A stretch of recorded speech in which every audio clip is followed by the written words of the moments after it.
তো আজকে আমি আবার কইতাছি, আজকে আমার উদ্দেশ্য হচ্ছে আমার সেলিম ভাইয়ের খালা, আমার কলিগ সেলিম ভাইয়ের খালা। তো আমার কলিগ সেলিম ভাইয়ের খালার বাল তো সব পাক না, সবাই তো জানেন। তো ঘটনাক্রমে ইদানিং কালে সেদি হচ্ছে নতুন এক দায়িত্বপ্রাপ্ত হতে যাচ্ছে। হুম। তো দায়িত্বপ্রাপ্ত হতে যাচ্ছে যাচ্ছে যাচ্ছে ঠিক এর মাঝেই সে তার বাল পাকনামির সর্বোচ্চটা আবার শুরু করছে। আমি আসলে বুঝি না একটা বেড়ি কত ছেঁচড়া হইলে এরকম বাল পাকনামি করতে পারে। ঠিক আছে, আমার আসলে এগুলা যা বুঝে আসে না। ঠিক আছে, তো আমার কলিগ সেলিম ভাই খুবই ভালো মানুষ, খুবই ভদ্র মানুষ।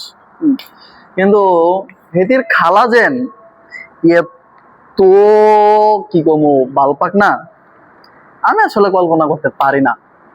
আমি কল্পনায় নিতে পারি না যে হেতির খালাটা এত বালপাক না, কেমনে সম্ভব?